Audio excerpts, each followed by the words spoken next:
বানাইতে চায়। আবার দেখলাম কুমিল্লা মুরাদনগরের একজন বড় নেতা, উনি বলে আপনারা পালাবেন কোথায়? ইঁদুরের বাচ্চা পালায়, বিড়ালের বাচ্চারা পালায়, সিংহের বাচ্চা কখনো পালায় না। সৈয়দ ফজলুল করিম রহমতুল্লাহ সন্তানরা পালায় না, সৈয়দ ইসহাক সাহেব রহমতুল্লাহ সন্তানরা পালায় না। আমরা অতীতেও পালাইনি, জেল খেটেছি, ঘর ছেড়েছি, আমরা এই উদযাপন করতে পারিনি, কিন্তু দেশ ছাড়িনি, বেগম পাড়া তৈরি করি নাই। বেগম পাড়া আপনারা তৈরি করেছেন, আপনারা পালিয়েছেন। আমরা দেশ ছাড়বো না, দেশকে ভালোবাসি, তৈরি হতে দেবো না। আরেকটা কথা বলি, বাংলাদেশে আরেক দল যারা আমাদেরকে বাতাস করে ওরা বানাইতে চায়, তাদেরকে বলি আওয়ামী হেফাজত যেমন বাংলাদেশের মানুষ চায় না, বর্তমান বিএনপির হেফাজত বাংলাদেশের মানুষ চায় না।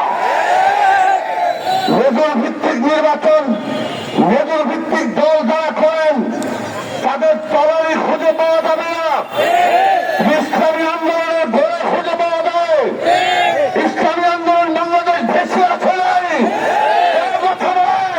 মুক্তিযুদ্ধ ইসলামী আন্দোলন ছিল, যুদ্ধ ইসলামী আন্দোলন ছিল, বাংলাদেশ রক্ষার জন্য ইসলামী আন্দোলন ছিল এবং থাকবে ইনশাআল্লাহ।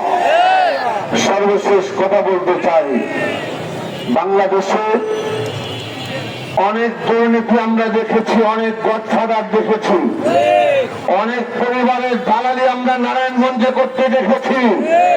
আর কোন দালাল এদেশে আবার মাথা উঁচু করে দাঁড়াবে আমরা চাই না। কোন দালালিকে আমরা গ্রহণ করব না। নারায়ণগঞ্জে সারা বাংলাদেশে পিআর পদ্ধতিতে নির্বাচন হবে, জুলাইয়ের সনদ বাস্তবায়ন হবে, মতো আবার উসমান পরিবারের মতো গডফাদার তৈরি করবেন, সেটা আমরা হতে দেবো না ইনশাআল্লাহ। সর্বশেষ কথা, বাংলাদেশের মানুষ রক্ত দেওয়া শিখেছে।